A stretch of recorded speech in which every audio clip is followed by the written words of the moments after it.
one of the most fun things that happens Nice. in the blending room is, and by the blending room, I mean my office upstairs. You mean the rum?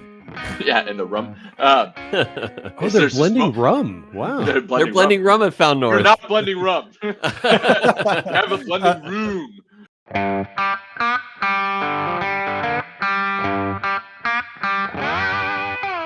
Welcome once again to Chill Filter, the podcast where we drink whiskey so you don't have to. But you probably should. Hey, you probably are. Hey, there's a lot of reasons we like you, but that's one of them. Very excited today. We have I can just say it, our favorite guest on once again. It's been about a year since our last one, but we have the famous, the infamous, but in a really cool way. We have Nick Taylor on from Found North. He's their head blender. He's kind of their co-founder. He's kind of all the above, except a technical guy. He's not their tech guy over there, which we learned. But no issue there for us. We are drinking, me and Brian, and I think Nick are entry buzzing on Found North Batch 5, a classic in the lineup of Found North. But before I get into anything, let's talk about some business. A way you can support us is subscribing on YouTube. That's the business this week. Here's what we got. Nick. I'm so stoked to have you on. Thank you for being here. But I hear you are a new dad, and not only a new dad, a new girl dad.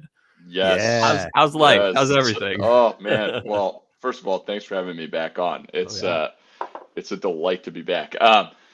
Being a dad is kind of everything that everybody says it's going to be, and more.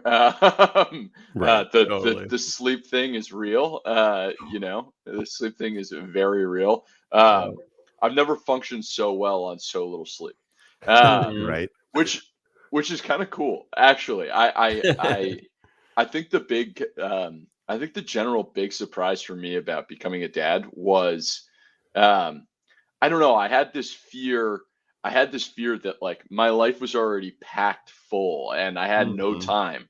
And so the notion of like adding this thing that takes so much time, it wasn't that I wasn't looking forward to it. It was just like, how's that gonna work? Right. And I had this really, just to get totally philosophical with you, because we're drinking whiskey and I know it's 9 a.m. for Hey. at least one of you. But just to get real philosophical for a second, like I realize there's this huge difference between freedom and agency. And what I mean by that is like, all right, for me, agency is really important. This idea of controlling my own fate, controlling who I am as a person. And I used to think that freedom basically was congruent with agency. This notion of if I have time, I can do what I want. And the reality is that like you really only define yourself as a person with doing the things that are really meaningful to you, where you have a lot of responsibility. Nobody sits down and says like, when people ask me about myself, I'm not like, oh, I'm I'm a hell of a ping pong player. That's who I am. It's like, no, nobody cares about what your actually hobbies are. You think about it, you're like, what am I? I'm a good father. I'm a good husband. I'm a good business partner. Like, and it's everything that you have responsibility in. Then those things are the meaningful things, and those things are how you get to define who you are as a person. And so really life isn't about what you do, it's about how you do the things that are most important to you.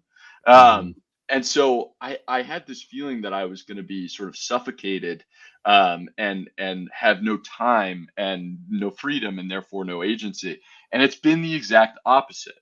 Adding this whole thing of being a father has made me, has put me in this position where I'm either working, which is really important to me, and as soon as I'm done working, I'm being a dad, which is really important to me. And so I'm constantly doing the things that are most important to me, and it's a weirdly liberating experience. I never sit there and go, man, it's Saturday, like, God, I wonder what the hell I'm going to do today. Like, there's no, Yeah, exactly. It's like, hey, I'm going to go do these things that are super important to me, and I that's have pretty awesome. I have a very important question. Does your wife feel the same way? Love I those kind of questions. I think so. It's hard. I think being on maternity leave is hard. I think Mhm. because yeah, everything she's doing is really important to her in terms of she spends so much time with our kid. But at the same time, like I think it gets a little redundant, and it's hard to sort of feel like, hey, when's the next time I'm gonna have like a meaningful adult conversation that doesn't include the word poopy or Yeah. baby or Hey, Yeah. meaningful conversations can include the word poopy. Come just on. so um I think she feels the same way in the sense that like this is a very meaningful experience for her, obviously having a kid. How Mhm. could it not be? Um Yeah. but I think it actually might be more challenging. My life is just lined up in front of me all the time. Yeah. I get up, I help take care of the baby, I get to work, I work. As soon as I'm done, it's food, house chores, and more baby time. And that's Mhm. basically it. Whereas like she gets up and it's like, cool. How can I find a way to you know do my homework? She's in business school right now at night. So she's Dang. like, how do I find time to like do my homework while Whew. like bouncing a crying baby in a Yeah. Couldn't do it. yeah, I don't know. That seems to me that seems harder. So Yeah. Yeah, I'm not for surprised sure. that her life seems harder than mine. Yeah, Yeah. yeah, yeah, yeah, and so I was curious, like who's does one of your professional life impact the parenting ability more than the other? And not Oh, even professional life, like professional and hobby, because Sam and I have had to find a balance here where I have a 8 to 5 job that I work like normal, and but then I also have an outlet like this where Mhm. Cole and I record once a week, and I've got other whiskey things, I've got buddies, and we have bottle share nights and stuff, and I end up with more things to do, of social obligations and things like that, and it ends up putting my wife in a hard place sometimes. yeah, and I think the reality is that like um, being a like a slash person. It's like you are a slash person. You have your job slash your whiskey, right? Yeah. And so I think that could be a fundamental part of your social life, your identity, and things like that. In which case, I think it has the same sort of significance and meaning that your job does, or it could have that same. And so I think with those kind of things, it's like then it's really a tough balance because it's like this is really important to me and I need to carve out time to do this. And I think that's a huge part of what I don't know what partnership is. What Yeah. the joint um the joining of lives is such a funny thing when you get married because it's like, oh, we're joining our lives together. The fuck Yeah. does that mean? Mhm. And it's like, Yeah. well, what it Yeah. really means is like, you know, it's now our life together, but also because it's our life together, we have to go out of our way to make time for each other's individual commitments and things like that. Yeah. So, Alex is really she's on the board of the school we both went to. Oh wow. She's on a board for another school as well. Education is really important to her. So she's doing these things plus going to business school and plus, I mean, she does still have a job that she's on leave from. So, um, Yeah. she's got to travel for a couple weekends coming up where it's going to be me solo dadding, Oh and wow. that's gonna be it's gonna be Yeah. fun. But it's the Yeah. same thing where it's like I'm not sitting here being like, well, why are you on that board? You don't get Yeah, paid to yeah. do it. You know what I mean? It's like no, no, Mhm. no. This is a Right. fundamental piece of your life. This is something Yeah. that, and so I think that's the I don't know. That's the fun part about it. I actually think Yeah. Mhm. that's really like a fun aspect of it is the whole notion of living for each other. Yeah. Mhm. And you're 8 weeks in, you said, is Eight Aurora weeks eight? in, and Aurora's like going through the 8 week sleep regression thing. Like she Ooh, was sleeping totally. great up until about Woo. 5 or 6 days ago. It was like it Mm. was so easy that I was like, this parenting Getting thing is not confident. that bad. Yeah, I was like way overly confident, and then all of a Yeah. sudden it was like, oh.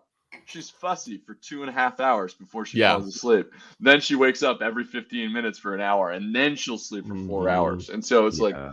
we went from having, it's like, oh, you just feed her and then you just drop her in the bassinet. Oh, She's Yeah. out for right. 4 hours. It's Yeah, like all of a yeah. sudden it's like, no, we have 3.5 hours of work to do here before we get to sleep. Yeah. Right. Yeah. Brian And had a recent bout of that when we last recorded.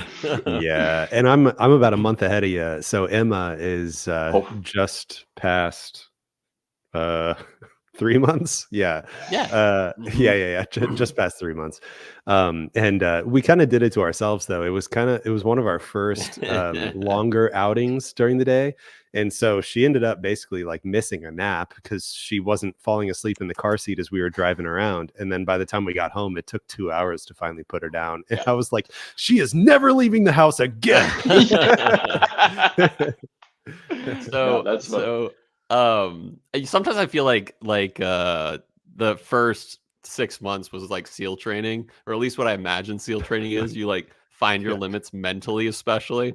Is there anything you've like experienced and learned that you weren't even warned about? Yeah, I think that's funny. The SEAL training thing is really funny because my feeling is,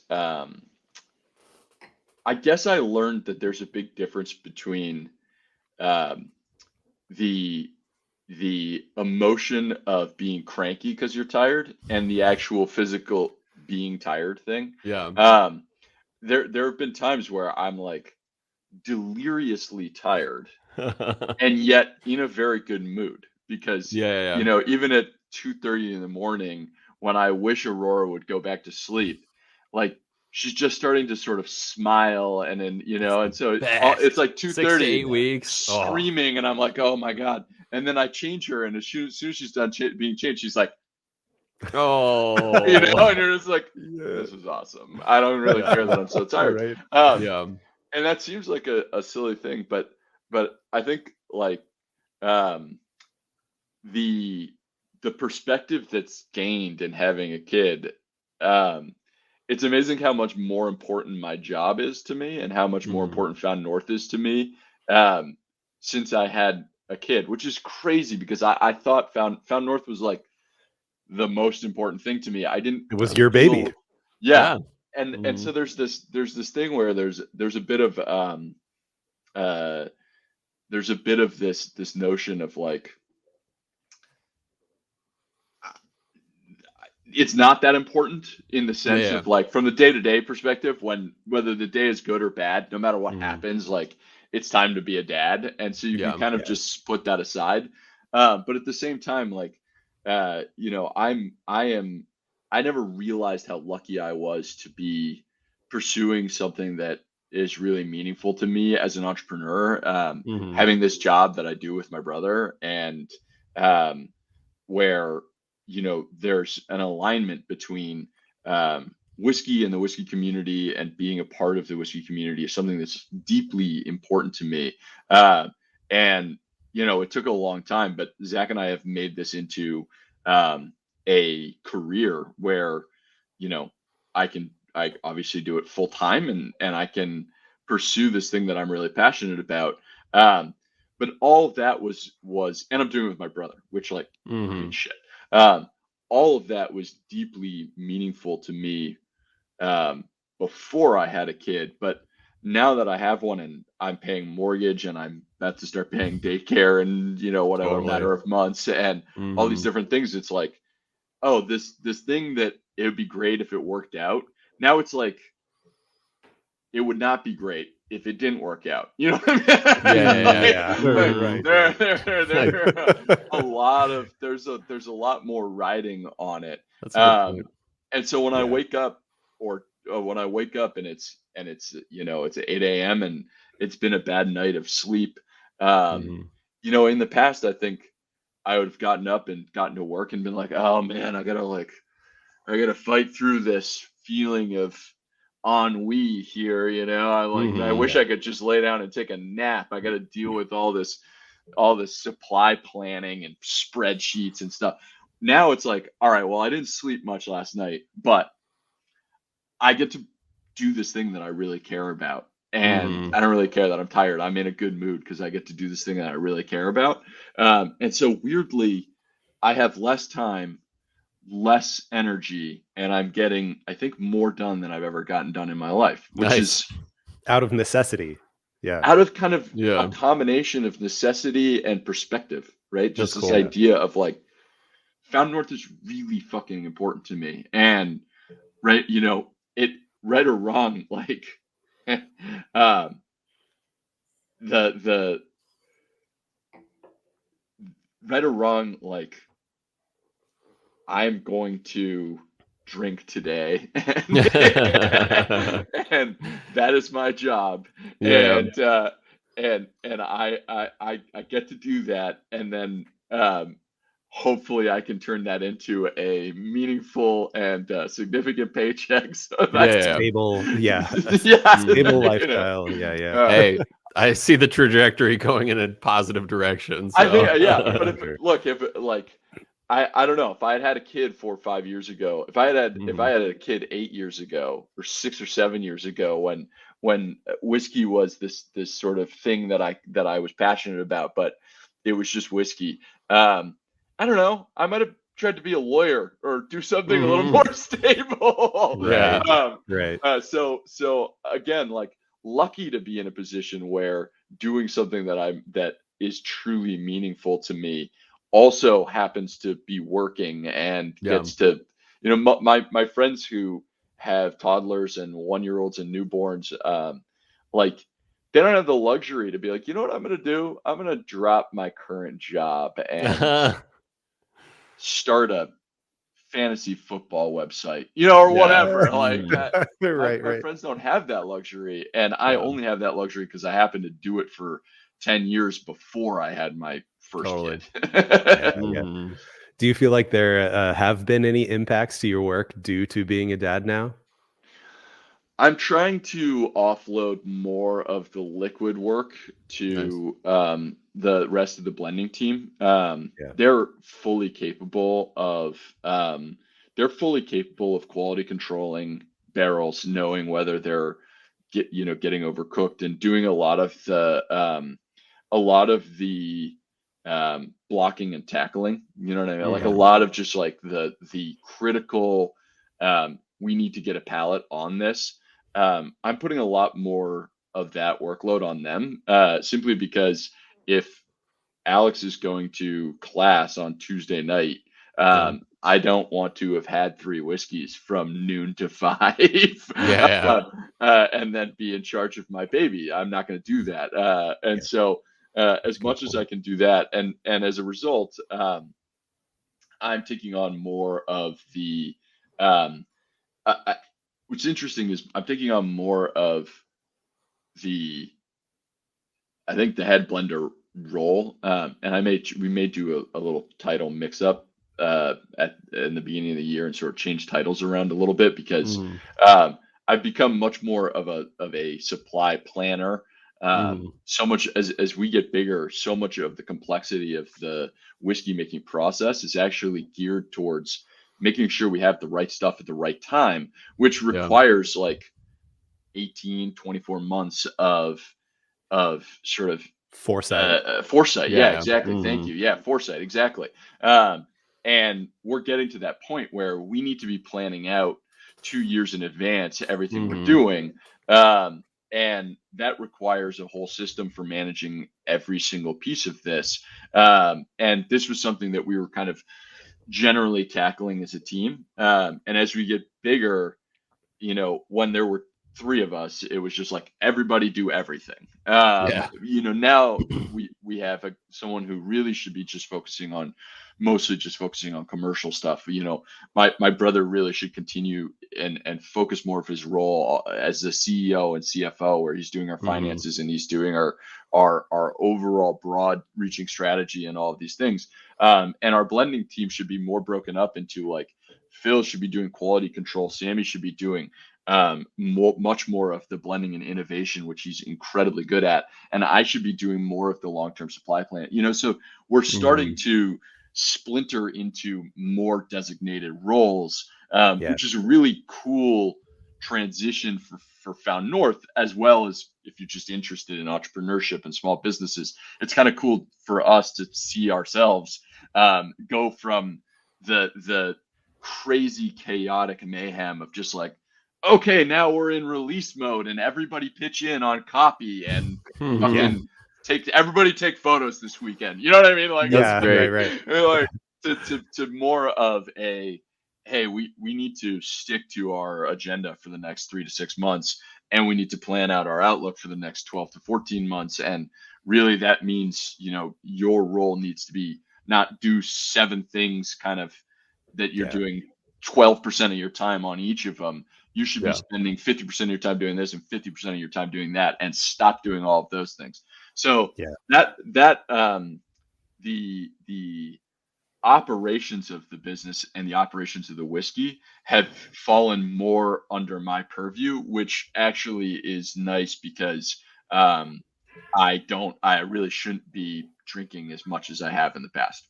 Yeah. And, you know, you even said, I think the last time you were on that even probably even just for health reasons, I think you were, you can't taste everything all the time. So you were taking a step back and people were getting it pretty close to the goal line for you to come in and give that like final seal of approval kind of thing. Yeah. And honestly, like, Sammy is so good at playing jazz music with our whiskey. You know, he just like really, he'll just send me some idea and I'm blown away at how quickly we're onto sort of a new avenue or a new pathway. And do I remember correctly that batch 5 was Sammy's brainchild? Totally. Yeah. Nice. Batch 5 was Sammy's brainchild. Batch 5 was him asking me what I didn't like about Weeders in bourbon, and then being like, well, here's a solution, let's try it. So I think with his skill set being what it is, I'm much better at coming in and saying, this tastes too weird, Sammy. We need to this needs to be a little more mainstream. This needs a little more, you know, sugar and fat and everything nice, you know. So yeah, I'm maturing as a person, because I'm maturing as a dad, whether I want to or not. But it's coinciding beautifully with maturing as a company. Nice. And that's frankly what makes, forget whether it's alcohol or whether you're selling, you know, bookshelves, it doesn't really matter. Like that's actually what makes entrepreneurship so fun, is like you're sort of just forced constantly to evolve. And for sure. And that's it not as a company. I mean, like, you are your company. In a small business, like, you are your company. You have to evolve for your company to be successful. Like, and so you have to evolve for your company to evolve. And something like becoming a dad just doesn't become this like huge hindrance. It actually becomes this huge catalyst. It gives you even more momentum and inspiration to keep evolving and keep pushing on. So it's weirdly, I guess the sum of it is, I thought being a dad would get in the way of being an entrepreneur and running Found North. And instead, if anything, it's clarified it, motivated me more, and put me on a path where I am genuinely like, I am so jacked up every time I sit down to work, which is really cool. Yeah, that's awesome. That's awesome. I do have one more dad related question.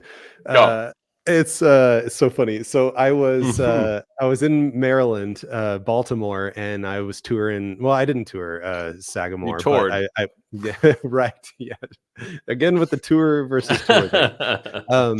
So I was at Sagamore and I was in their gift shop, and Sam, I don't know, was T-minus 2 months till baby time. And so I had baby on the brain, and I was like, hey, Sagamore, do you guys have any like baby related like things just for fun? And they were like, no, we're not allowed to sell baby related whiskey merchandise. And Oh, that's funny. I was like, oh yeah, I guess that makes perfect sense. So That's I was funny. curious if you have any baby related whiskey toys. Or No. does Aurora have any like Found North T-shirt or like onesies or something like No, that? I thought about a Found North onesie, and Oh my that's the only thing I can really think god. with like the topo. Oh, It just totally. would be so fun. Dude, No, please. what I really should do is what I really should do is do something that's whiskey related. But I honestly Like I a haven't had enough time to think about it and do whiskey Yeah, something bottle smart sure. with rattle it. or something like that. Yeah, Right. no, like lay a cast down for her or something like that would be Yeah. really fun. That Um, would be Oh cool. yeah, totally, yeah, totally. Have That's you the yeah. best brought idea Aurora? yet. I know, right? Have you Yeah. brought her to work yet? Well, I my office is in my house, so she comes Oh, in. that's She right. comes Yeah. in like I. I It's so forgot. funny. My yeah, Al will come upstairs with her, and she has an outfit. She has just this outfit that looks so it's like this onesie that's just like a little bit too big and it makes her shoulders look really funny. Ah. And it cracks me up every time. So whenever Al puts her in that onesie, Oh, she'll come up and just she'll knock on the door and sneak in with the Ah, baby and shit. that's I'm so like, cute. that's yeah, adorable. it's fun. But no, yeah, I get to she gets to sort of see me in work mode. The weirdest thing is being able to not be focused on her while I'm in the house with her. like Mhm. Yeah. it's like, oh, it's time to work and I'm just locked in on that. Yeah. And then it's fun when, the end of the day rolls around and I'm like, "Ooh, okay. Whew, exhale." And then it's like this pleasant reminder. It's like, "Oh, I'm going to go downstairs and Yeah. I just want to see that. I want to see that be onesie. like Where's that Yeah. onesie yeah, at? Yeah. just chemically inundated with oxytocin and Oh, straight up. like, Hmm. Yeah, for sure, for The sure. just drink best. a fat Pure. glass of oxytocin. Yeah. Yeah. Yeah. Exactly. Yeah. Yeah. Right. That's awesome. All right. Speaking of fat Uh-huh. glasses of oxytocin, maybe we Yeah, should yeah, drink yeah, some yeah. whiskey here. Oh, Drink some yeah. whiskey. Yeah. So we'll send it to break. We'll be right back and we'll talk about what makes batch 10 different, but also batch 10 different than batch 5, as well as the other Mhm. batches, of course. But before we do anything, let's go to a quick break.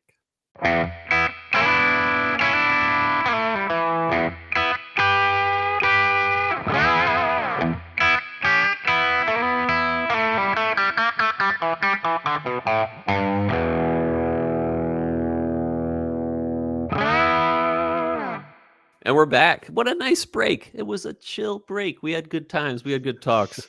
We're back. We're at the drinking portion. Well, actually, the history portion of the episode. But we're on Nick's schedule here. You tell us when to drink, Nick. You tell us what you want us to hear about batch 10. Yeah, okay. So do you still have 5 in your glass I though? do. Still got a All little right, bit good. left. Yeah, yeah, yeah. So I think what's always been sort of the fun we were talking about this a little bit with regards to being a dad, but Found North for me has been, a 3 or 4 year journey in terms of the existence of Found North. Hmm. But it's really the culmination of a 10 year journey in whiskey. Hmm. And I think for us, you know, for me at least, getting to go to distilleries, I started my career by literally just flying to Scotland and going to as many distilleries Yeah, as I could in a that's so month. cool. And there's just this incredible connectivity that you have by going to the places. I still kind of get goosebumps thinking about like um, some of the just like the landscapes with there's something majestic about like the pagoda roofs that all of the Scottish distilleries have that were what they were designed by Charles E. Doig in like 18 whatever. Uh-huh. Oh And they still have all of them today, and they're just like set on these landscape, these just like verdant, beautiful landscapes, and the fog is coming off, and you're just like, this obviously is where whiskey should be made. Yeah. It's like it has yeah, just and magical. yeah, and you go in, and I'm just thinking about like Lafroig on Isla, and it's just that big white wall, and it says Lafroig Yep. in green. Some of these sort of um, some of these things are just so evocative, and I feel that way about Kentucky as well. I mean, I feel like when you go to Kentucky, there's even just landing in Louisville, you already are Mhm. like, Oh, "Whoo, yeah. it's bourbon, baby." You don't Mhm. even you can't even get out of the airport, you already feel it. And that sort of connectivity is something that is almost impossible to replicate without a physical location that people can visit. And so it was one of the biggest things when we were sort of thinking about Found North is how do you create that sense of deep, meaningful connection with the Found North brand if they can't go to a physical location where Found North is being made, which we're still a ways away from having any sort of physical location. And you know, we're not going to be distilling, at least not anytime in the near term. Mhm. So, you know, how do you connect people to the whiskey? Because we didn't get into making whiskey just to sort of, hey, run with this kitschy idea, build it really big and sell it. This is never really the kind of the game plan. It was always make meaningful whiskey that people have some sort of associated connection to. And for us, the way to do this was to bring people along on the journey, connect them more to the people and the experience and the story of the whiskey. It's one of the reasons why we liked the batch concept so much was Yeah. um, we thought we're not going out and just making a style of whiskey and then this is what we make and then we just try to get as much distribution as possible. The idea was to continually make a sort of evolving chapter by chapter Mhm. story that would be Found North. And if you go to our website, you there's always like a why we made this whiskey, and that's one of I my love it. favorite things to write. Is like, hey, what the hell was the point of this whiskey? It wasn't just hey, we want to make good whiskey. It's how does this whiskey fit within the scope of Found North? How does this whiskey fit within the scope of whiskey making, you know, around the world? And we're a tiny little piece of that at the moment. I'd like to keep being a bigger piece of that sort of worldwide Yeah. conversation, and hopefully, you know, years from now I can come on and be like, well, you know, it's really important to me that people in Taiwan, you know, but whatever Mhm. and Actually, so people in Tasmania, we have a Tasmanian listener, Joel Yeah. Bradbury. He was Yeah. asking about international distribution. Yeah. oh baby, Mhm. yeah, no, we get a little bit of that, and that's really exciting. It's fun to see people in Australia or China or wherever it is. Mhm. London, we have a ton of people from London who email us all the time. Wouldn't be um, surprised. Yeah. Yeah. Mhm. and like that, getting into that, fitting into that sort of narrative and fitting into that relationship matters a lot to us. So batch 5, which you guys have in your glass here, batch 5 was very much a like a lot of our whiskey making was very much just sort of a riff. It was just an experiment to see if something would work, and it worked. And Mhm. the concept behind batch 5 was um weeded bourbons, weeders. I I've always felt like they're hit or miss as a category. The Mhm. hits can be seriously home runs, Oh, yeah. um, but I find they miss often. Mhm. And we had a theory, and I'd love to actually talk to some bourbon producers about this and see if they think this is nonsense or if they kind of agree. But our theory has always been that wheat shows well young, corn shows well old. Okay. When you're making a mash bill, when you're making a bourbon with a mash bill, you can't really. There's not much you can do about that, right? Mhm. The wheat and the corn, they're mixed together before Yeah. distillation. They're the same age, so there's no way to sort of impact that. Um, with with batch 5, we were shown an 8-year-old wheat component. It was the youngest whiskey that we had even considered working with. Um, and when we tasted it, we were like, "Holy hell, this is good! Like Nice. this is really good. This is And you're showing the just wheat, saying the wheat component just itself? the wheat component Yeah, by yeah. itself." Mhm. We were like, this has everything we like about wheat. You know, Mhm. it has the Irish butter quality, the creaminess, Nice. kind of the minty leatheriness without. Mhm. I think when I think about the big difference between wheat and rye, they both bring um, they both bring sort of spice and aromatics, some of which have crossover. You get that kind of, you can get that like leatheriness in rye. It's not exclusive to wheat, but it usually comes with rye. It always comes with the it's not a great word for it, but the hotter sort of the spicy in the sense of like actual tingling, burning spice. The dryness, the astringency, those things that you compensate for by having lots of sweet, lovely, fatty corn. With wheat, you get some of those same characteristics, some of their own characteristics, but some of that same characteristic, but you don't have as much of that sort of crackling, peppery spiciness. The problem, of course, is the wheat. It's not good enough on its own, and it tends to not be like stretched out enough. When we talk about making whiskey, we always talk about trying to have not a consistency in terms of like the things doesn't change, but a consistency is in the music never stops. You know, there's no holes in the overall experience of the palate.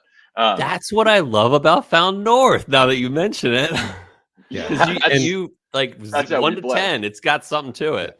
Ever since we had you on, I have fully adopted the whole timeline of the sip from 1 to 10. I talk about that all the time. No, but it makes sense when you say that. I'm like, that's what makes Found North so special, is that you don't get these gaps in any of the batches. And so the notion we suddenly had was, well, wait a second, this wheat's awesome. It's got little holes in it.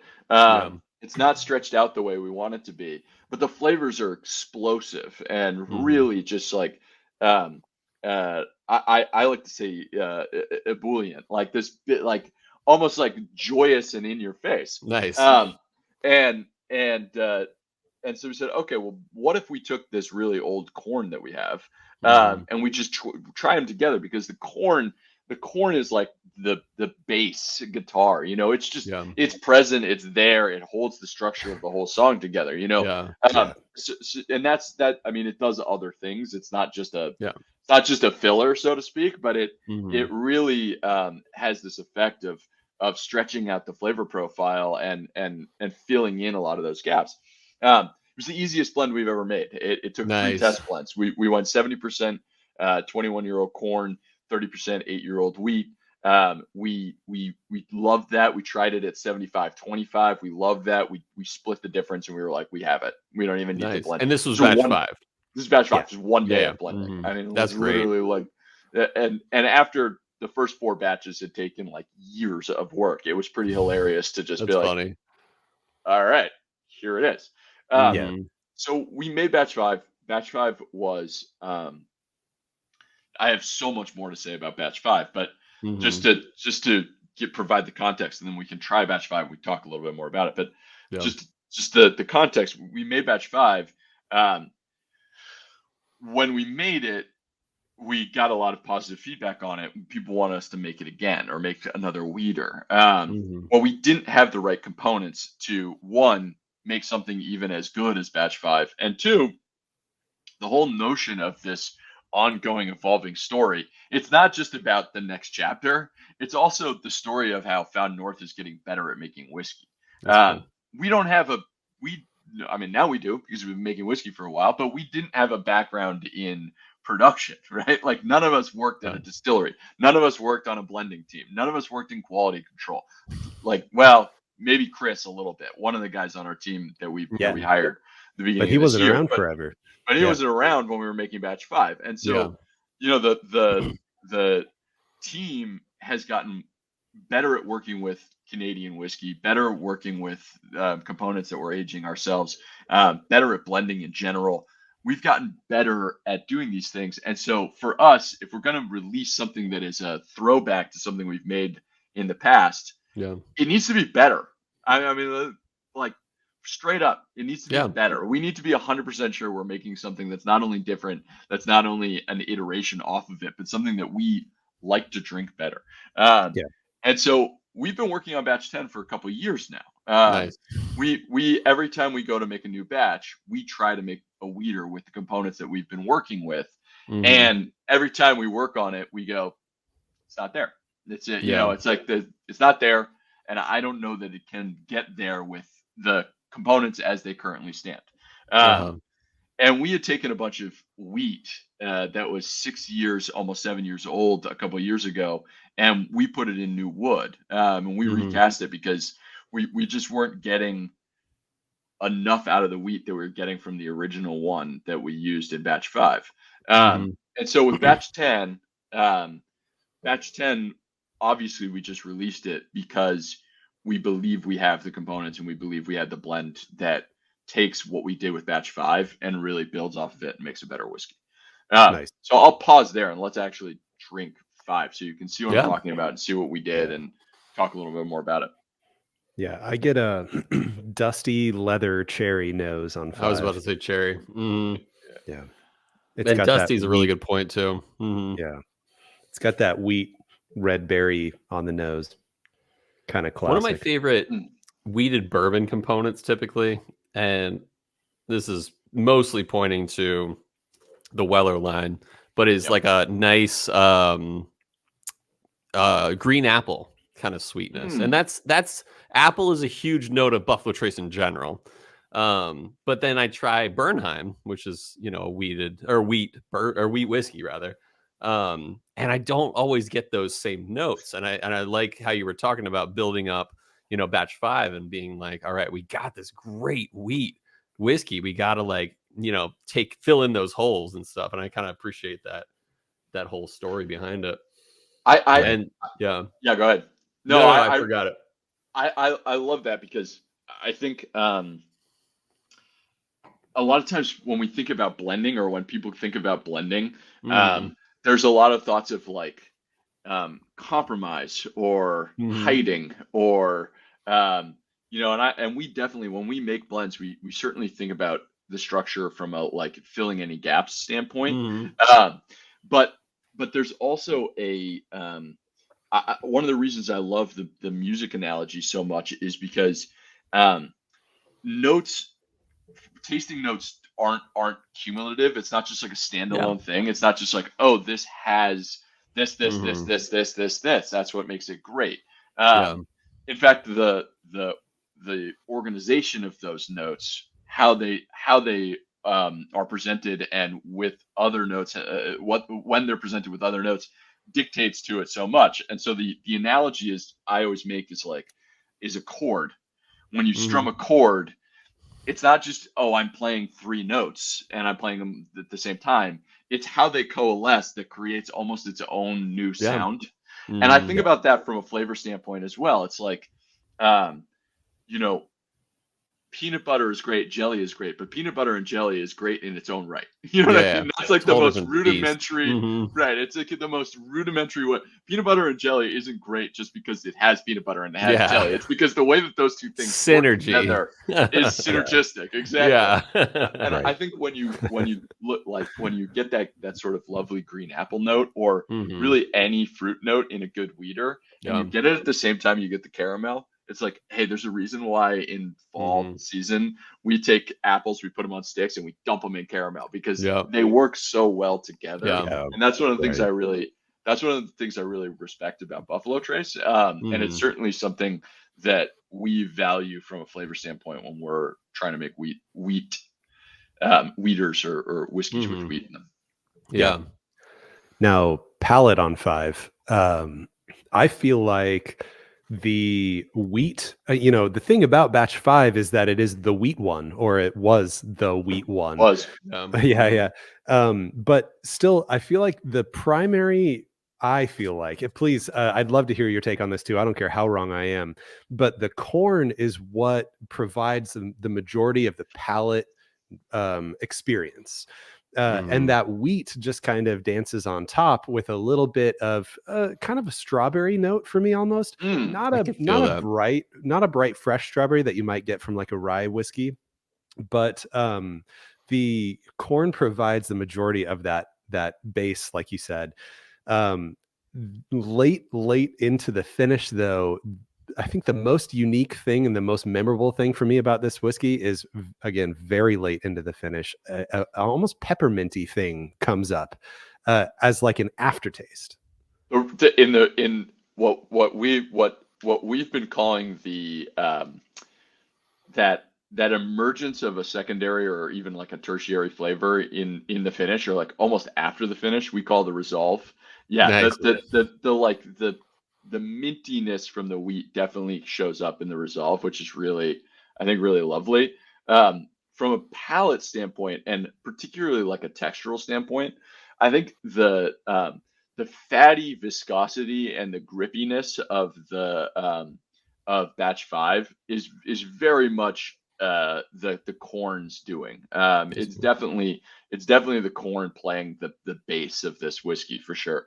The place where the wheat, I think, really shows up from a sort of a mouthfeel texture standpoint is certainly the entry of this whiskey, when you get the initial like whole milk, like fat creaminess Mhm. on the landing. That's the wheat. That's the wheat showing up and being like, hey, I am a part of this mouthfeel experience. But I Mhm. hear you. The particularly when it comes to um, the tannic grip that's in the back of the palate that shows up with kind of the leather and the nice sort of dusty library book kind of almost like parchmenty.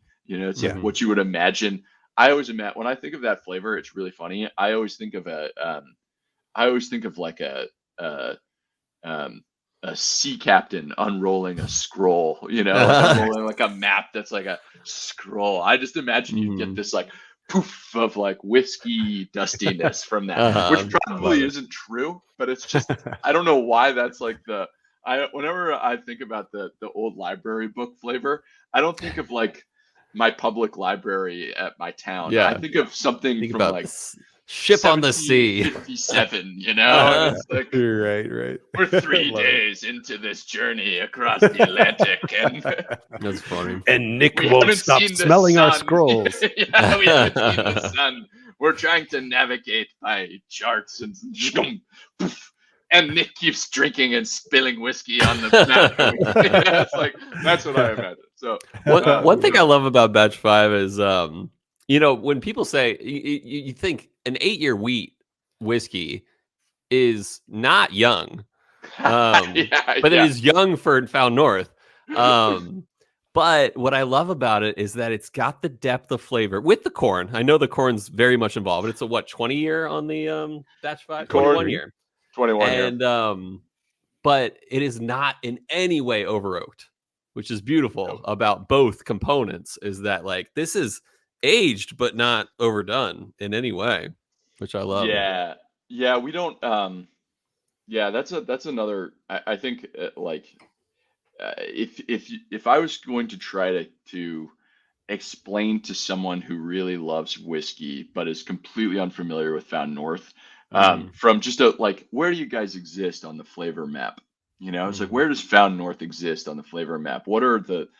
Even though these whiskeys are constantly changing and we've never repeated anything, like what are you guys? What are your themes? Over oaked would be the thing that we try to just always keep as Yeah. low as possible. Like that would be one of the Mhm. main, one of the part of the Venn diagram where there's no overlap for Found North would Yeah. be one of those things. But what I would say in general is, um, particularly because we do love American whiskey at Found North, like Mhm. we love American whiskey. Yeah.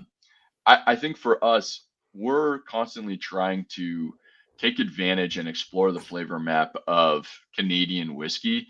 Um, but it always is has some sort of reference or some sort of reference point to American whiskey because we're always using the same grains. Um, Mhm. but what happens is, because of the sort of advantages from a process standpoint, and it's not to say that the Canadian whiskey making process is better, just simply to say it has its advantages Mhm. that are inherent in the process. I think one of the biggest advantages that Canadian whiskey has, that always kind of brings us into this hey, Found North, if you like American whiskey, you're going to like Found North, but it's going to be outside the flavor profile of the American whiskey you've ever had. It's Mm-hmm. just never going to fall neatly into like, um, and I think the biggest advantage we have is that they are not forced to put particularly corn, but Canadians are not forced to put corn into New Oak, um, Yep. Mm-hmm. and I think it's a great thing for the bourbon category because it standardizes it, it creates a profile that's consistent across bourbons, and frankly, it probably makes bourbon. It raises the floor of the bourbon Yeah. category for sure. Um, Mm-hmm. but it hamstrings bourbon when it comes to It can. old whiskey. It Mm-hmm. just puts it in a place where 20 plus year old corn Risky. Yeah. is risky business. Mm-hmm. And it just Yeah. isn't with Canadian whiskey because That's cool. this corn component was in ex bourbon for 13 years and then in New Wood Wow. for 8 years. Mm-hmm. And by ex bourbon, that could have been second or third fill. We're not talking Yeah. like, hey, we put bourbon in here for 2 years and we have this really fresh oak. And then no, Yeah. they put it in a relatively neutral cask. Yeah. Um, Makes sense. and you might sit there and go, well, then isn't it just 8 years old? And that's just a misunderstanding of what's actually happening in the Yeah. barrel. Totally. Because what's happening in the barrel is there's oxidation, there's evaporation, Mm-hmm. and there's still a sort of cleaning of the whiskey through the interaction with charcoal. It's not like it hasn't Yeah. it's not like it hasn't been burned on the inside of the barrel. But what you aren't getting is over extraction in those first Mm-hmm. 13 years. So the whiskey is developing immensely for 13 years without really any exposure to meaningful tannin. And then you're putting it into New Oak for 8 years. And so you're Yeah. starting at a different foundation point. You're not starting with raw spirit. You're starting with this really lovely, well developed spirit. And then you're giving it 8 years of New Oak. And so Mm-hmm. it's getting all of the extractives, but without risking dipping into that tannic acid, bitter, Totally. pencil shaving creep that you get in the Mm-hmm. resolve of super old bourbons usually. Mm-hmm. And the folks who have made 20 plus year old bourbon and successfully not had that flavor, like tip of the Yeah. fucking hat. You guys Yeah, are exactly. geniuses. Don't get me Yeah. wrong. I'm not saying that Mm-hmm. those don't exist, nor am I saying that those aren't brilliant whiskeys. I'm just saying Yeah. that it's a hard thing to do consistently and well Oh yeah. in bourbon, and it's shockingly commonplace if you use New Wood Mm-hmm. in Canadian whiskey. You can do these super old corns that are absolutely stunning. That's Yeah. cool. Now, I know we're going to get into batch 10 here real quick, but just first off, we did get a write-in from our buddy Patrick, aka Slugifus. He was just looking for a little more insight on what we were just talking about, really, which is different components getting barreled in separately and distilled separately. Can you remind us how Canadian works? It's all Yeah. corn, it's all rye, and it's aged separately and then it's blended later. So it's the easiest way to say it is it's 100% corn, 100% rye, 100% wheat, 100% barley, distilled and matured separately. That is the easiest way to think about it, and it's made that way because the whole intention is for the blender to have control during the final parts of the process in what those ratios are, and basically to have maximum flexibility. It's also true in the sense that Canadians are not trying to make complete whiskeys during distillation and maturation. Mm-hmm. They're actually trying to create layers of flavor, really good, really rich, distinct layers of flavor. And so you're not trying to do is have a little bit of nuance here and a little bit of nuance there, and the nuance and the artistry of the blend come from the blending process of fitting these layers of flavor together. And what we're effectively doing is we're taking those components and we're recasting them all the time, or recasting some of a component into different barrel types, whether it's new wood, whether it's a different finishing cast, to create even more nuance within those layers. But in the end, the idea is always to bring it back to the blending room and get the blend exactly right. He said rum. He said rum. The blending That's rum. right. Remember Go to that? your room. Go to your Go rum. to your rum. Go to your rum and drink some rum.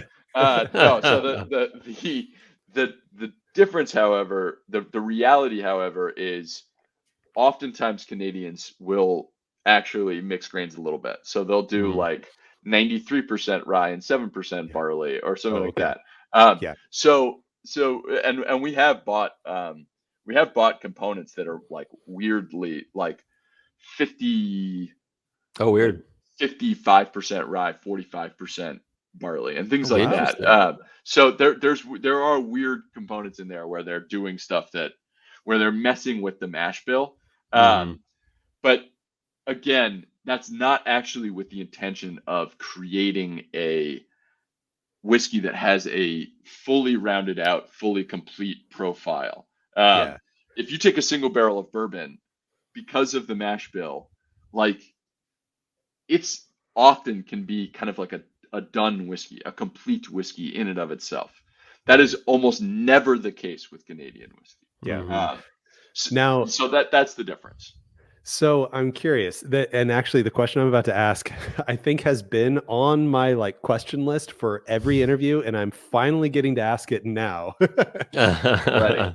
History. Why? Why generally did Canadian whiskey decide to go this route? Huh. Uh, yeah, it's a great question. Because prior to 1980, no one gave a flying fuck about single malt, single barrel, straight bourbon, all Hmm. of these things that are the dominant, like super premium whiskeys of today are incredibly new concepts. And so it's hard to wrap our head around that because unless you're 100 years old, um, like the best whiskeys you've been drinking for the last 45 years have been usually of this sort of single ilk, this notion of singularity, which was, I mean, on the Scotch side of things, was really driven by a um, a majority of distilleries in Scotland having a glut of single malts Hmm. and not having a real market for it from a blending standpoint. Um, the whole notion of we sit here and we're like, oh, single malt is this really old category, and it's true. People have been making single malt in the single malt sort of the way we think about single malt. They've been making it that way in Scotland for 200 years, but always as a piece of a blend. It wasn't until Hmm. 1963 that Glenfiddich came out with the first ever distillery only release, like regular Oh, release wow. of a That's single crazy malt. to hear. Yeah. Macallan as a single malt wasn't releasing single malt until the 80s. Oh, Like you see wow. all these old vintages of Huh. Macallan, those are barrels that were Wow. owned probably, but you know what? I'm gonna get in trouble. The point is the concept of um, this sort of this single production stream thing Hmm. being prioritized and premiumized is really something that's actually new in the broad scope of the history of whiskey. Before that, the Yeah. best whiskeys everywhere, whether it was Scotland, the US, Canada, they were all blends. Blending was the premium category. The number one premium whiskey in America in 1952 was Four Roses, blended whiskey, not Hmm. straight Yeah. bourbon. Wow. Right. It was made at 5 different distilleries that were owned, by the way, by Seagram's. Hmm. Right? We Yeah. Yeah. wonder Huh. why does MGP exist? Why is there this big plant in the middle of Indiana that makes all Yeah. of these weird different. It's an old Seagram's plant. It was Hmm. made to make components for blends. It just Yeah. got Yeah. retrofitted into making straight rye and straight bourbons. Hmm. Um, Got it. so the reason the Canadians went to this technique was because in the That's crazy. early 20th century, they figured out that they didn't need to put barley in everything. The reason that barley is in most whiskeys is minorly for the flavor, but majority is for the enzymes that convert starch into sugar. Okay. And so the old bourbon mash bills always had like 15% barley, not 5% barley, because they needed the enzymes from the barley to convert the starch in the corn into the sugar. And at 5% malted barley, you're not going to do it very efficiently unless you're adding enzymes. So back in the day, the mash bills in not just America but in Canada were using a bunch of barley so that they could convert starch into sugar, and so they were doing like early distillation in Canada was it was corn, wheat, barley, it was corn, rye, barley, it was corn, barley, it was wheat, barley. They were always adding these barley components in, uh, and so the flavor creation was happening, and the sort of assembly of the grains was happening early on in the production process. But if you are, for example, Seagram's, and you own 14 mega distilleries in North America, 4 in Canada and 10 in the United States, and you want to make a huge variety of brands and labels from this whiskey, you don't want to be wed to this mash bill, this mash bill, this mash bill, this mash bill. So when they figured out that they could add enzymes and mix the barley, and they could make 100% corn, 100% rye, 100% wheat by just adding the enzymes, it became a hugely efficient way to make whiskey in bulk that was incredibly usable for a wide variety of brands. And that was the whole purpose behind it. And they kicked the holy shit out of American whiskey in doing this. American whiskey came up with the whole like push to make bourbon a exclusive product of the United States. That was not to prevent marketing. Scotland from making bourbon, right? They weren't trying to. It was, Jesus, Canada is kicking our ass. How do we make something that they're not allowed to make that we can really like? And they were and by the way, they were terrified of Canadians making bourbon. And calling it bourbon, which has happened once or twice. It's not like it had never happened. And they were like, "Oh God, we need to box out Canada and carve out this little niche that we can win at." And in doing so, they ignored vodka and clear spirits coming in the back door, which is a hilarious story for another day, right? It was like they were so busy focusing on beating Canada at making and now whiskey vodka's still the highest. Right, and that vodka was sneaking in. It was sneaking in and becoming like the baby boomers' drink of choice. Because it was the great generation that was, it was the World War II guys who were drinking whiskey. Now you mentioned single malt several times, and real quick question from our buddy Max: any plans for a Found North single malt?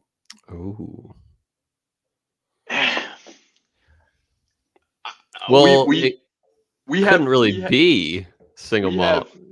We've talked about it. I guess in theory, if we could get single malt all from the same distillery, and blend it within the distilling season, right? Isn't that that's a bottle and bond, is it? I think the challenge with single malt is for us is one of the main driving factors. It's one of the same main driving factors that drove us away from working with American whiskeys. It's incredibly restrictive on the back end of production. Insane amount of freedom on the front end of production. But if you're not on the front end of production, what value are we really adding to the whiskey, the story, and the community? Like I just don't. I think really way back in the day, Zach and I actually independently bottled we did a release in partnership with Gordon MacPhail, and we did an independent bottling of a 22-year-old Highland Park. Cool. Very delicious whiskey. I believe it. All we did was pick it. We're not responsible. What the hell value did we add? All we did was create a market for it because people knew of us, but we didn't affect the production literally at all. So I guess I'm open to doing anything where we can have a meaningful impact on the whiskey. But if all we're doing is buying a really good lot of single malt that's already been made and it's not yours, slapping the Found North label on it, I think it's almost doing a disservice to our community that likes us because we do add value. That makes perfect sense. Perfect sense. Would you ever consider a blended barley product, like 100% barley, Definitely. malted barley? Yeah, Sure. that's cool. Okay. Yeah. Heck yeah. Yep. All right, back on track here. Oh yeah. Batch Start a 10, drink. baby. Let's do it. All right. There we go. So batch 10. I've just made all of it. Oh yeah, sorry. No, you're good. Oh, it's a screw top. Come Oh, on. that's so funny. I was like, I did that really recently with something where I was like, I like cracked it open, got out was it some sort of wine? I made like a whole fuss about opening something, and then it was a screw top, and I was like, hilarious. whoops. Nice. So batch 10, we basically said, hey, batch 10 needs to be better than batch 5.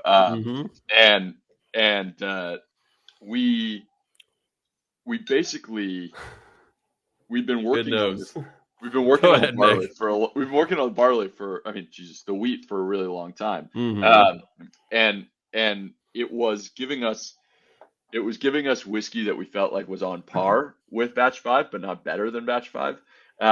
And we very recently came across not that recently, but recently enough, we found a single malt, a barley component. And it's a 9-year barley that's in this whiskey. It makes up about 5% of the blend. And it fundamentally changes the whole dynamic of the whiskey.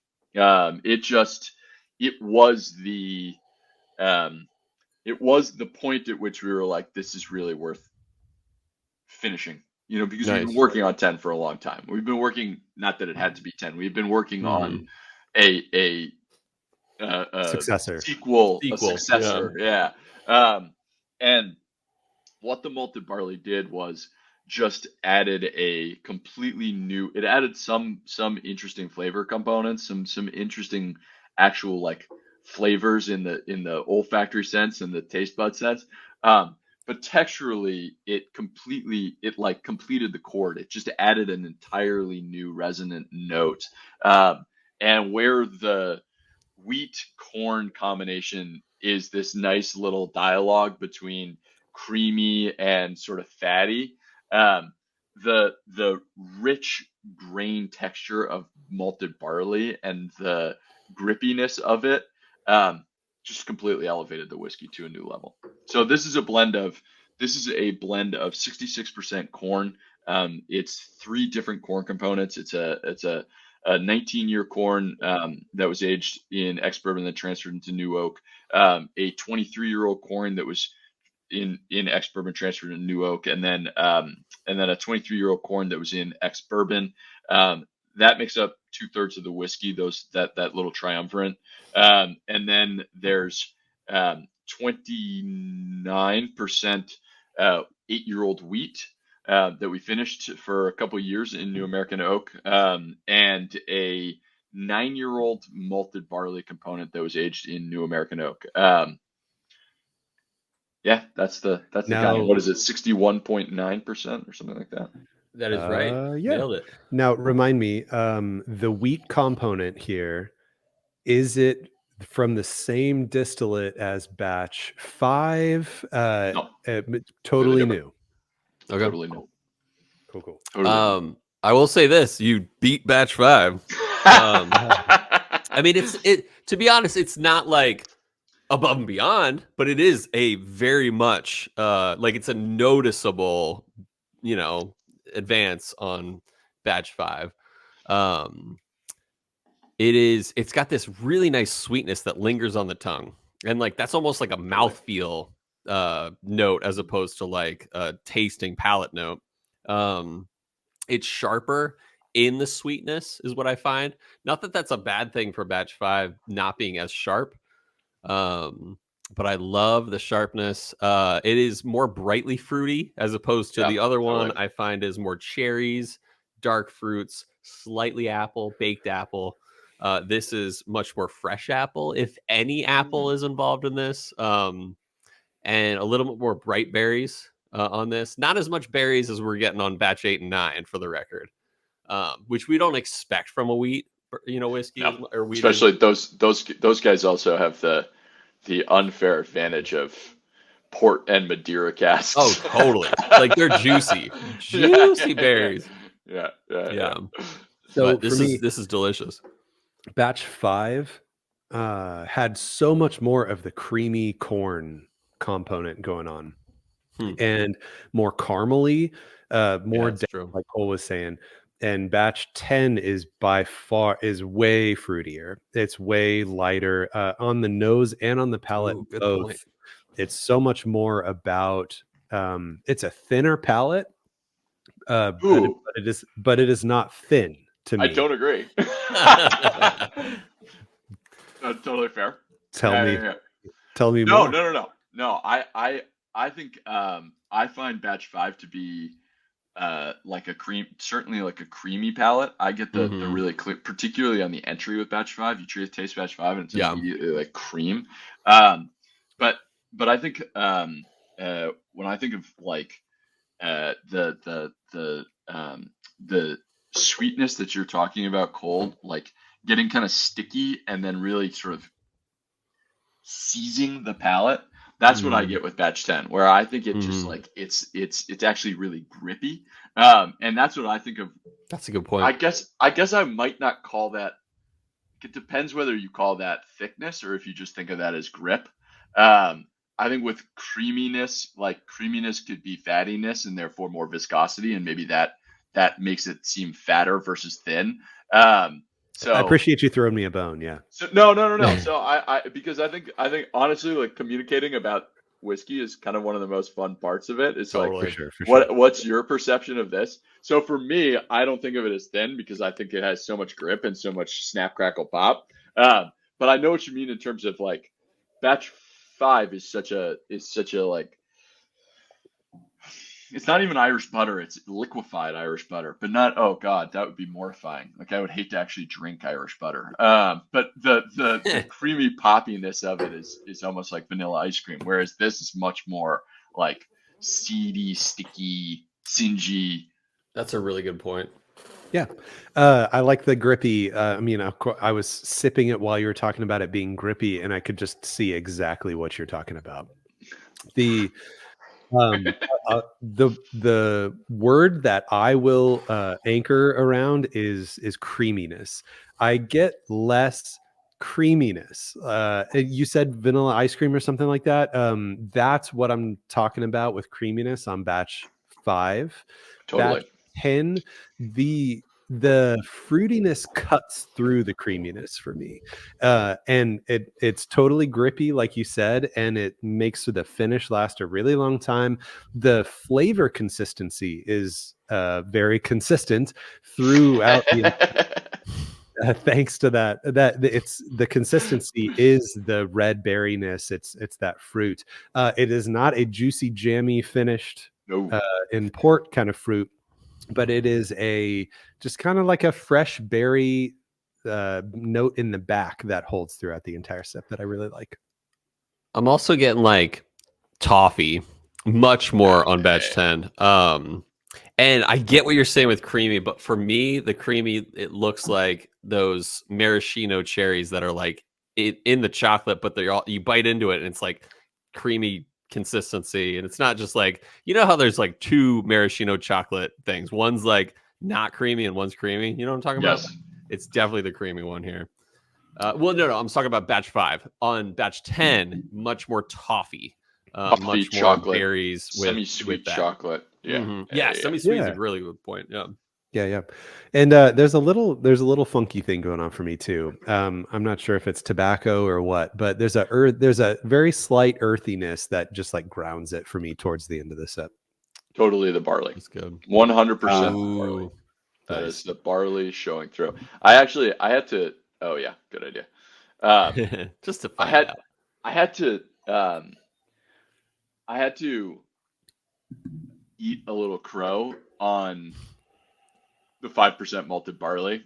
I've privately made fun of bourbon for a long time about the 5% malted barley because it really I don't believe maybe they'll disagree with me, and maybe they'll be telling the truth, and maybe they won't. But I don't believe that 5% malted barley is nearly enough to not add enzymes. Uh-huh. And when it comes to making whiskey, all of the flavor is what's talked about and what's really important.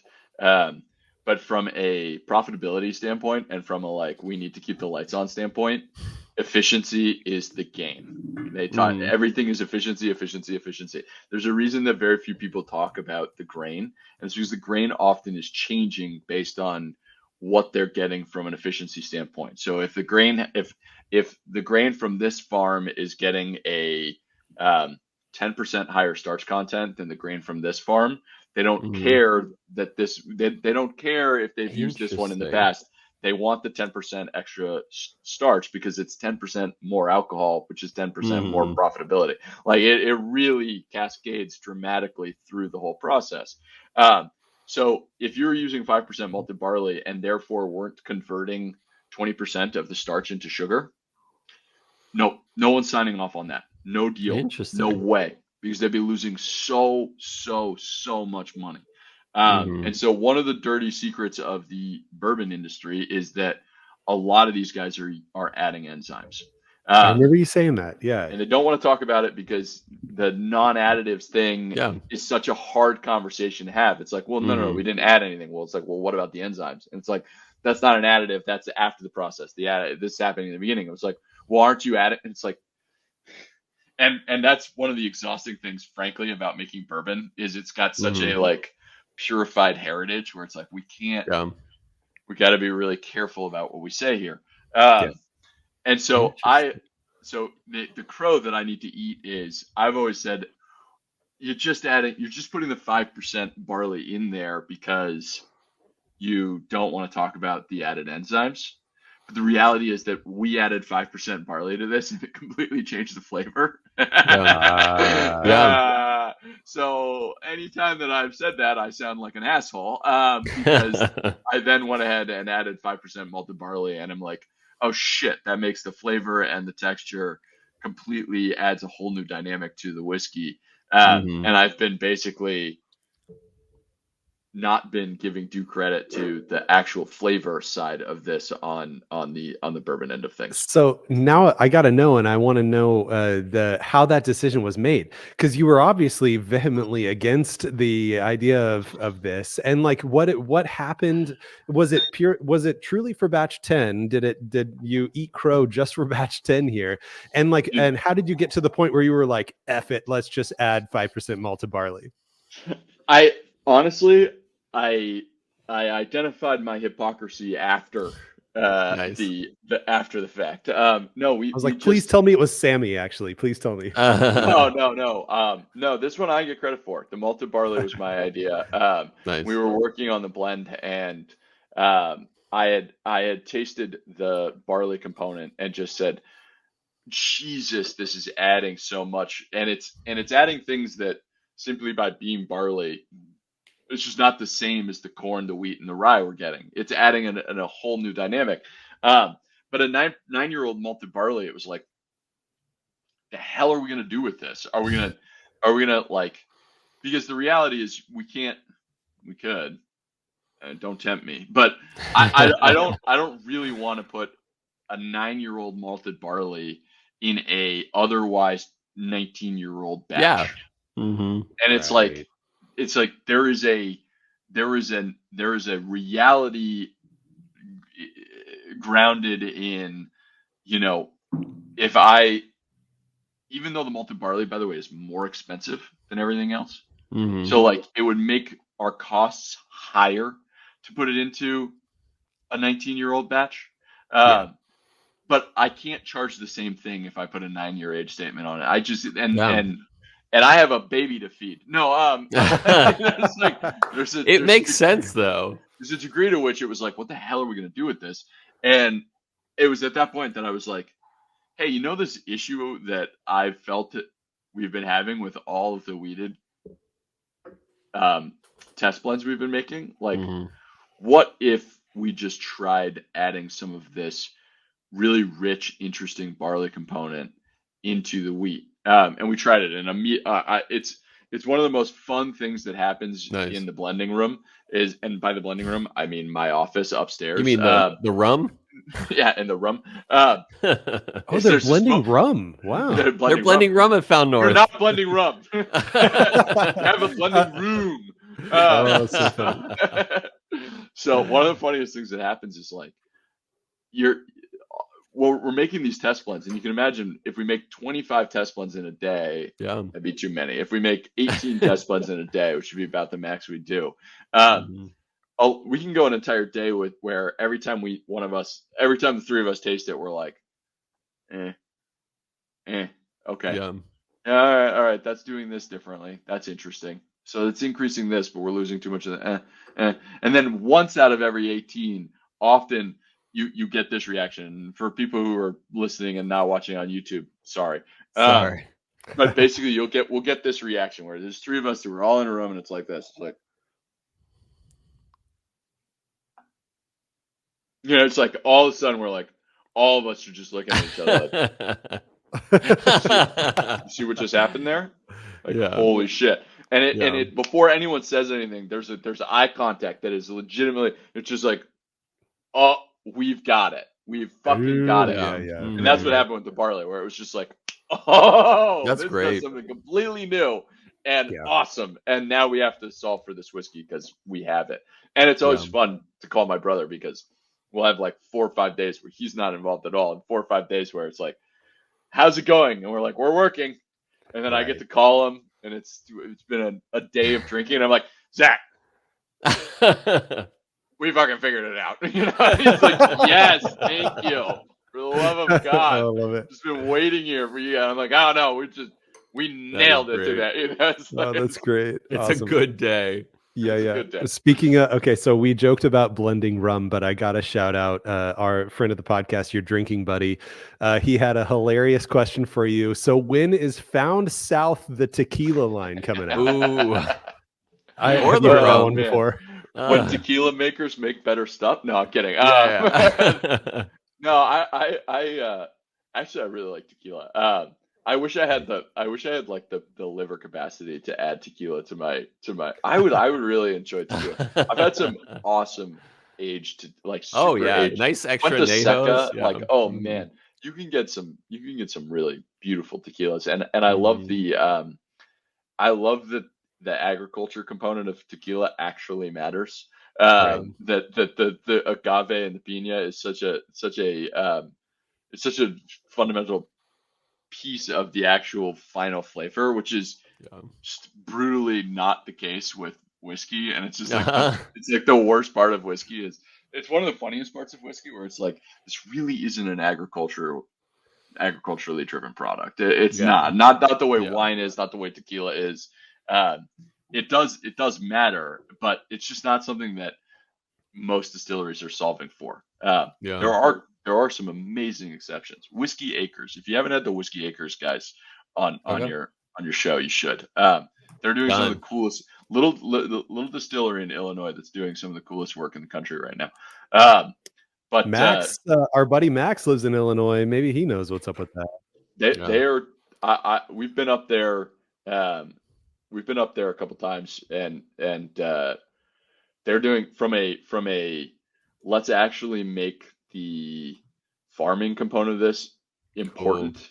They're doing some of the coolest whiskey stuff that I've seen, and they're giving it the appropriate amount of time. Which I like. A lot of times I feel like people come at, they're like, we did this thing and here's our 2-year-old. Quick, sell it. You've got some investors breathing down your neck. And you have this really expensive process because you're getting like 18% yield versus, using the whatever the corn of the day is. But I think Found South isn't happening anytime soon. You kind of poo-pooed American whiskey. Would you ever consider doing, not poop, you know what I mean, like working with American whiskey? Would you ever consider blending American whiskey in the near future? No. I like that answer. But it has nothing to do with whether I like or dislike the American totally. We've talked about brand identity. No. It's a brand identity thing, and it's a Found It's Central. yeah, it's just Gosh. it's dilution of the not even honestly, like I'm sure we could make it into a fun story. Hmm. The I hear problem what you're is saying, though. the problem is that like what if you think about what the significance of Found North actually hopefully is and really could Mhm. be in the long run is um, we could have a meaningful impact on how people could what people consider Canadian whiskey to be and what its potential is Mhm. from a consumer side, but we also could break a barrier for Canadian producers. Canadian producers Yeah. don't sell premium Canadian whiskey, at least not the way that we're making Found North, Yeah. to Americans because um, the perception of Canadian whiskey is not great. Yeah. And I feel like to do that, to really break into the premium American market, um, Canadian whiskey will have to do some work. It's Mhm. not like, hey, Americans just have a jaded perspective on Canadian whiskey. It's not Yeah. Canadian whiskey's fault at all. And like Canadian whiskey does not do itself any favors at all. Yeah. Do you know what they I can see call? that. We call them corn components, right? Do you know Mhm. what Canadians call the corn components? Yeah. Base Corn whiskey. component A. Yeah. Yeah. Yeah. Base whiskey. Mhm. Base whiskey. It's the least appealing. It's like, oh yeah, well this thing is 82% base whiskey. And anyone who's a serious drinker is like, great, so it's 82% shit, and then you gave me Yeah. 18% good stuff. I Mhm. And it's love a like, good no, Flavoring, flavor-based as they whiskey. say. not Yeah. yeah, oh my God. And then they say it's Yeah. 18% flavoring whiskey. And Yeah. I'm Mhm. like, so you're just selling people on the burrito concept. Oh God. Yeah. I think I've told a story and hopefully he doesn't listen to the podcast because he's an important customer. But I was doing a like one of the sort of tasting presentations you do Mhm. when you work in the industry where you go into a big chain and they bring all of their store managers in and so Totally. you do one presentation to all of them, right? Yeah. And I'm doing this presentation at a insanely famous chain of whiskey shops and I am explaining the whiskey making process, and their head of whiskey goes, Canadian whiskey is like a burrito. um, the there's most of it is made up of the rice and the wrap, which aren't really the important Oh. part of the flavor. And then, yeah, go ahead.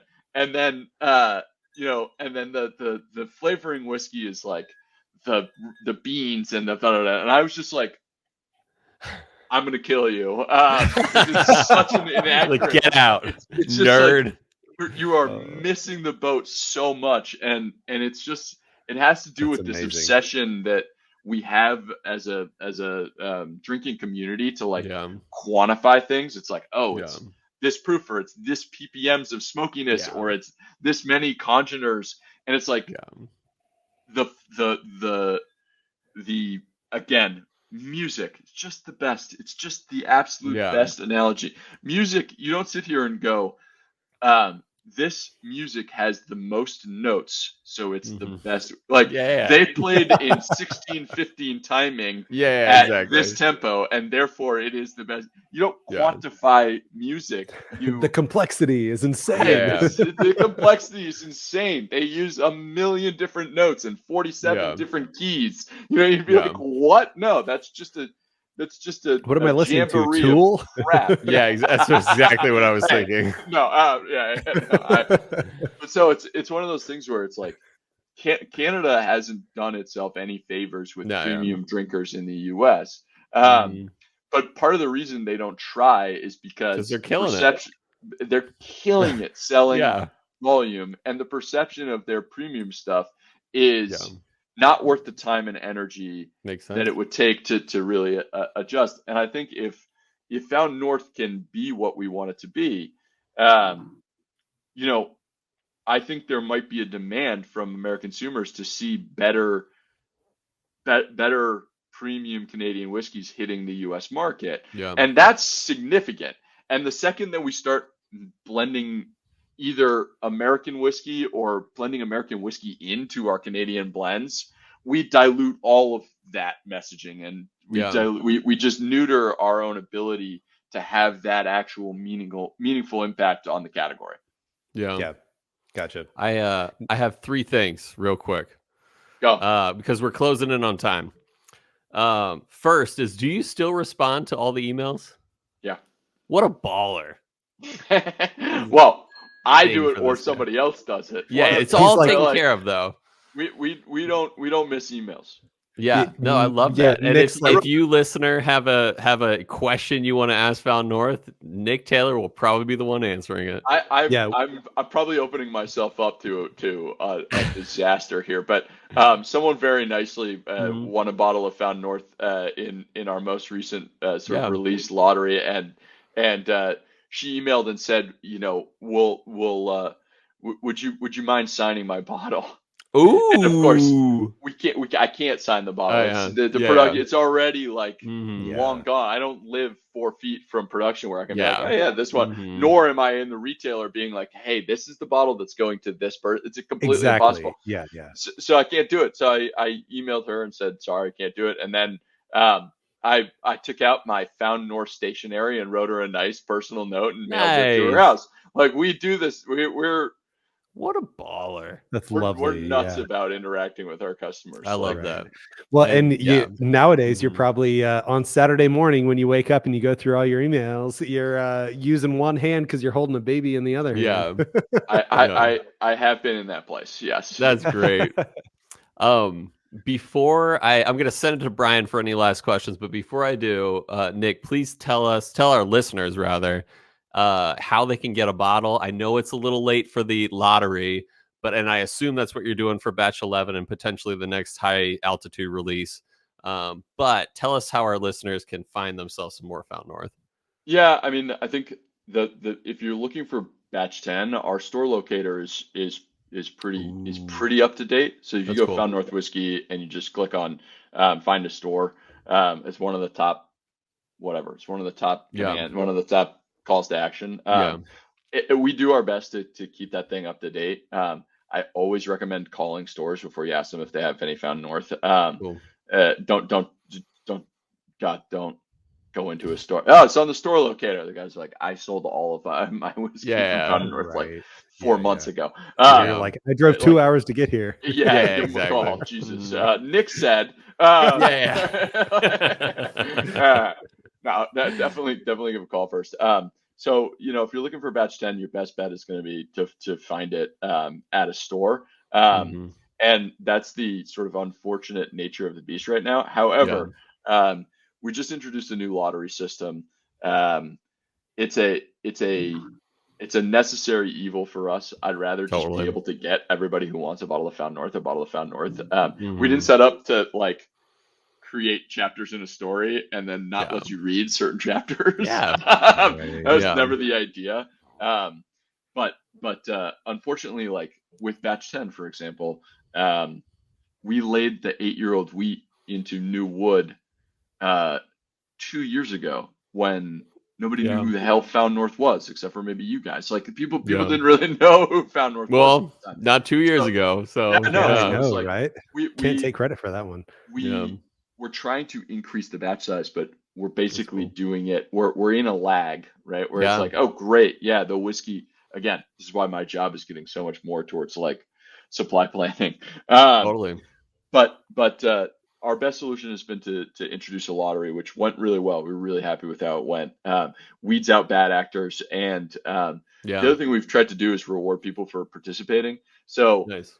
we've set it up where if you don't win the lottery, if you enter the lottery and you don't win the lottery, the next lottery you enter, you have twice the chance to win, and each subsequent the next one you have twice that chance. And Nice. so our Yeah. hope is that people will never basically. It's pretty hard to lose 3 lotteries in a row. That's the Uh-huh. idea, at least. That's great. So if you lose one, you probably win the next one. If you Mhm. lose 2, you pretty much are a lock. Nice. Statistically speaking. So that's been the way that we can at least try to spread the love as we try to increase our Love size. that. And the everything we do through our mailing list. We're also probably in 2025 going to do mailing list only releases, maybe, where Ooh, basically hop like on. you can't enter the lottery or you can't enter to buy it unless you were already on the mailing list. I like Exactly. that. So even if you join the mailing list just because, and you're like, nope, I don't want to do this lottery, I don't want to do the next one, there's still a lot of value in being on our mailing list. Oh, cool. It's also like, it's 95% of the way that we communicate with our customers. The other 5% is Yeah. like doing podcasts and Yeah, shows like this. Like Yeah. basically the main way that you hear about what we're doing and why we're doing it is Yeah. through our emails. So our mailing Right. list is the biggest thing. You go to foundnorthwhiskey.com, scroll to the bottom, enter. There's like every call to action we have always is like, That's great. hey, join the mailing list. So Perfect. That's perfect. yeah. Nice. My And third so- thing, really Oh, quick yeah, go before I ahead. send it to Brian. And Brian was probably about to say this, but Brian and I are super grateful to be able to do a Found North pick at the end of this month. So thank you, Nick. Thank you, Chris. Thank you, Sammy. Thank you, Phil. Thank you, Zach. Thank you, everyone, for making that possible for us. Because this is technically, after being a podcast for over 6 years, this will be our first barrel pick. Come we're really on. excited about. Oh, Yeah. baby. Yeah. Yeah, Also, thank you. you're picking from a season of single barrels that is so cool. So, okay, now hold on. This is where I was going. Cole is correct. So, season 4 we're in now. Season 4 are the Weeder single barrels. So we drank Yes. batch 5, we Nice. drank batch 10, and now season 4 single barrel that we're going to be Nice. picking. Is it from the same lot as batch 10? Ooh. No, we made a Tell me completely more. whole new blend. All right, so the way we do single barrels, for those of you who are unfamiliar, I basically just poo-pooed the idea of doing a single barrel of Canadian whiskey for like, I don't know, the last hour and a half. But this one's good. Yeah, this was good. No, because you basically can't just grab a single barrel of Canadian whiskey and sell it. At least in our perspective, you can't. There are other Yeah. people who think you can. I disagree with them, and you can buy their whiskey if you'd like. But basically, the way we the way we do it is we create a blend first. That's why we have these things called cool. seasons. We create a blend first so that it has a full profile. But to avoid the over oaking problem that you might have, we create a blend with a profile that is most of the way complete, but has room to grow into a wood profile. Room to grow, he says. Room to grow, because to grow. basically you can take that whole batch of barrel of that whole batch, that whole blend, and put it into a bunch of new barrels. And great. we then finish those barrels. Those barrels are always of some sort of theme and always varied so that each barrel is different from each other. We let them mature, and those are our quote unquote single barrels, at least Canadian style. Season 4 is indeed our weeders, but what we did with this season was a lot of times we'll put things in a bunch of different interesting finishing casks, like port or Madeira or whatever we want to do with it. This particular season, we're not huge fans of putting weeders into finishing casks. It's kind of like a hat on a hat. Yeah. Yeah, it's like, okay, you made a weeder, but then you took that weeder and you put it in a Madeira barrel. Okay. It just felt a little too like, I can respect that. yeah. So how are we going to do a weeder? How are we going to actually do a weeder season? We partnered with Kelvin, Nice. Kelvin Cooperage. It's either them or ISC for best cooperage in the business right now. I think. If you disagree and you work at a cooperage, I don't call me. disagray. Like, Although Jack Daniels' his own cooperage. No, I'm kidding. Yeah, maybe. JD Barrels, I think their wood quality is pretty good, actually. Anyway, I wouldn't be surprised. Yeah. So we partnered with Kelvin, and what's really unique about Kelvin is when they toast the barrels, not charring them, when they toast them, they use they actually burn wood instead of just doing infrared heating, which is what most people are doing. So they actually toast them using wood. So effectively, they're smoking the barrels. Their toasting process is a smoking process. And so we had the clever idea of what would happen if you changed the wood source that you were using, not the barrel itself, but to actually smoke the barrel with. And so we used 4 different species of wood. We used American oak, not New American Mhm. oak. That would be a waste of New American oak. We used American oak, Spanish oak, French oak, and actually Amburana, which is hilarious Nice. because we would never do an Amburana finish. Risky. Just Okay, good. not in the cards. Like no interest. Yeah. Instead, we're gonna set some Amburana on fire, I which love it. sounds really fun. And fuck, it Nice. worked, which is Nice. crazy. So the smoking actually really shows this. You get all of the New American oak qualities, but you Love get it. these aromatics and some of the particularly the like exotic wood spices Yeah. component. The flavor of it is actually coming through during the toasting process. Really? Yeah, so you'll see when we send you I barrels. love We'll it. send you barrels that use. We won't send you all American oak. We'll send you a variety of Yeah. barrels with different wood smoking types. So it'll be Dang. fun. It's like Thank smoking you. meat. It's like smoking meat. It's really cool. Amazing. It's I'm really into Amazing. smoking So these meats. yeah, right. So you're gonna. I know that Chris is sending me stuff here. Now, Mhm. Chris also mentioned sending me anything else, any other stuff. It sounds like sometimes there's like maybe a little extra something to just like for fun get to try. And what Cole and I were planning on doing on this whole meetup, we got a whole weekend planned. Yeah. We're gonna do a bottle share. We're gonna do you know how we do the reentry buzz thing where we do a blind sample, we guess, like, is there Mhm. anything extra maybe that we can tease that's going to come to us where we can play a little game with it? We can have people Yeah. guess what's the corn percent or what's the proof Yeah, or yeah. what's the Ooh. weird If you got thing any going on with extra this whiskey. leftovers or anything cool I'll or think. anything like that. I'll think about what we can do for that. I have some fun ideas already percolating in my head. Chris is gonna be the responsible party from Found What a North at this baller. event, and I better confer with him before I'm like, hey, also you're gonna do this. He's gonna be like, are you fucking kidding me? Yeah. So I better Yeah, yeah. check with the That's boss. fair. Yeah. Or at least the boss in this instance, and Yeah, make yeah, sure yeah. he's cool with it before I do it. But yeah, I've got some ideas. That's Nice. Okay, perfect. good. Yeah, that's and speaking of Chris being the responsible party, so we got a write-in from someone named Brian Rapp. And so Brian Rapp, friend of the podcast, asked the question, how sad are you that you can't make it to the Chill Filtered meetup in Phoenix, Arizona on October 25th at 4 p.m.? Tears have been shed. Dear Brian, I am actually really pumped. Next really one. pumped that I could do it. Yeah, I know. next one We for actually, sure. I know when that was the date, I was like, fuck, Uh, because I really would like that one to be me. I do occasionally get to do them, although, yeah, you were asking what some of the other things that have changed in my job. I'm rarely doing the travel stuff right now. Yeah. Mostly because I mean, honestly, for the next couple of months, I just don't want to saddle poor Alex with Yeah. overnights with the baby. That's just a lot. That's a It's lot real. to do solo. Yeah.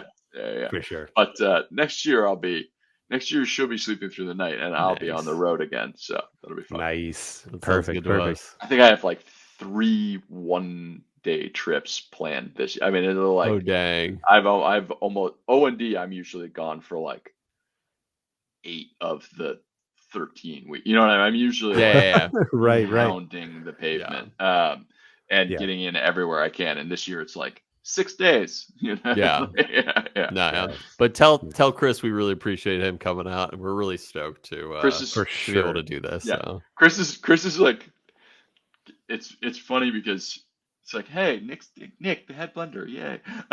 Chris has been like one of the premier experts of whiskey in the whiskey he's got some world for the history. last like 15 years. Oh yeah.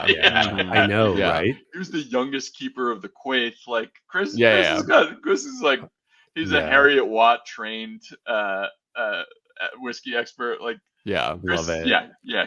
Chris is Dude gonna knows run what he's pretty doing. hard. Yeah, for We're sure. stoked to see him So soon. yeah, before Cole closes it out here, is there anything left to tease at all? Last time Yeah. you were on, you mentioned a batch 7S. You know, is there anything you want to chat high about? altitude or something like that? Yeah, we're working on some birds. Let's be real. Nice. There are Birds. some birds. There are some birds. I have to Love go. birds. Love I birds. actually have to get. I have a set of samples coming in probably this week that are bird related. So Eagle. we'll see if Double eagle. Double eagle, very Found North. Ross. The sparrow.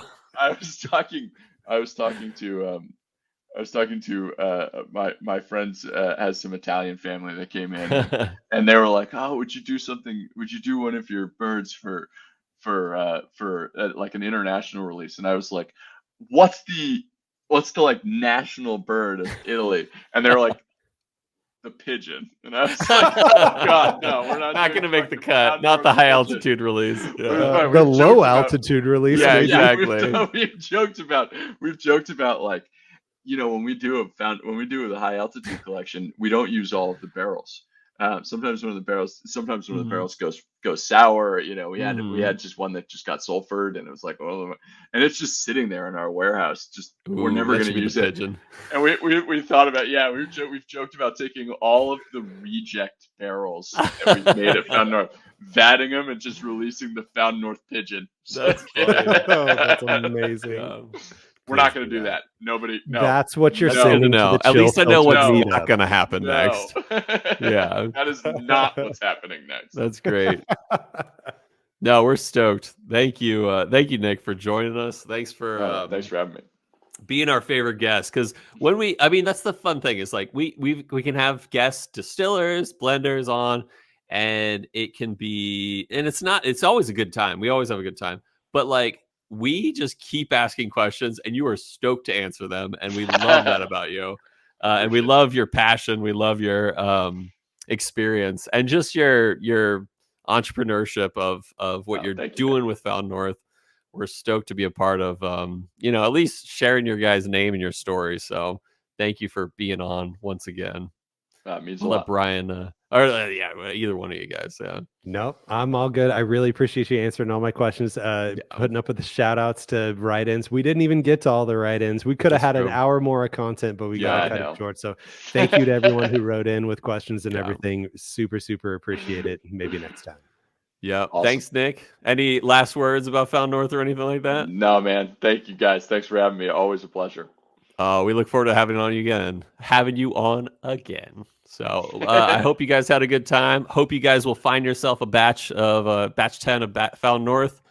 But most of all, listeners, I hope that our love of whiskey lifted your spirits.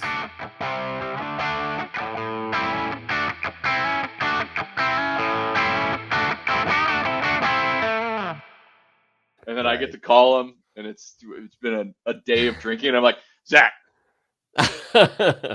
we fucking figured it out. He's like, yes, thank you. For the love of God. I love it. Just been waiting here for you. And I'm like, oh no, we nailed it today. That's great.